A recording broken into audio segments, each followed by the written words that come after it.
20 मार्च को गौरैया दिवस मनाया जाता है।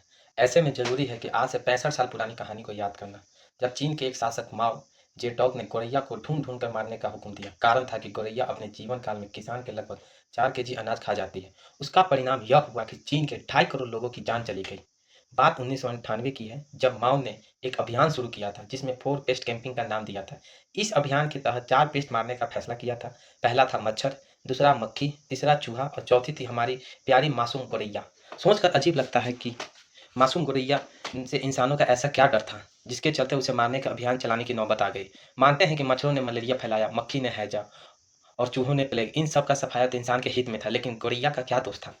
मासूम कहे जाने वाली गौरैया को माओ ने यह कहकर मारने का फरमान सुना दिया कि वो लोगों का अनाज खा जाती है। कहा गया कि गौरैया किसानों की मेहनत बेकार कर देती है और साथ अनाज खा जाती है। मच्छर, मक्खी और चूहे नुकसान करने के आदि तो वो छुपने में माहिर निकले, लेकिन गौरैया जैसी मासूम चिड़िया तो इंसानों की नज़दीक रहती थी, वो चाह कर भी खुद को छिपा ना पाई। नतीजा यह हुआ कि इंसानों ने बड़ी निर्ममता से उसे ढूंढ-ढूंढ कर मार डाला। चीन ने उस समय तथाकथित क्रांतिकारियों ने जनता के बीच इस अभियान को एक आंदोलन की तरह फैला दिया।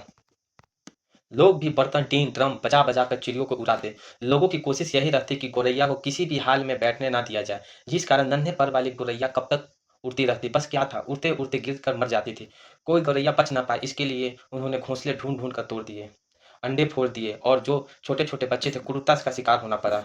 जो जो लोग जितना ज़्यादा गौरैया को मारते, उसे स्कूल, कॉलेजों में मेडल और इनाम दिया जाता था। लोगों ने इस अभियान को इस तरह फैलाया कि लोगों ने गौरैया को कत्ल करने में हिचकिचाहट नहीं होती थी। गौरैया को जल्द समझ में आ गया कि छुपने का कौन सा जगह सुरक्षित है। वो पीकिंग में स्थित पोलैंड दूतावास में चले गए। गौरैया को मारने के लिए दूतावास में घुसने जा रहे लोगों को अधिकारियों द्वारा रोका गया, लेकिन इंसान तो इंसान है, खासकर चीन के लोग जिनके सर पर खून सवार हो। पूरे पुलिस दूतावास को चारों ओर से घेर लिया। 2 दिन तक लगातार ड्रम पीटे गए। आखिरकार ड्रमों के शोर से गौरैया के झुंड दोनों दम तोड़ दिए। सफाई कर्मियों ने बेलचों से मर मर चुकी गौरैया को दूतावास से बाहर फेंक दिया। चीन के एक अभियान के तहत गौरैया मारने का पाप तो लोगों ने कर दिया था, लेकिन महज 2 साल बाद अप्रैल 1960 आते-आते लोगों ने इसका बेहद खौफनाक अंजाम को भुगतना पड़ा। दरअसल गौरैया सिर्फ अनाज को नहीं खाती, बल्कि उन कीड़ों को खाती थी जो अनाज को पैदावार खराब करने का काम करते थे। गौरैया को मारने का अंजाम यह हुआ कि पैदावार बढ़ने के बजाय घटने लगी।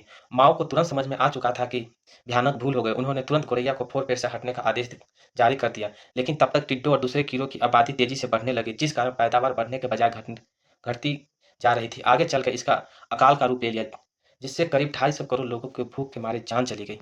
इस कहानी से हमें यह सीख मिलती है, कभी भी प्रकृति से छेड़छाड़ नहीं करनी चाहिए।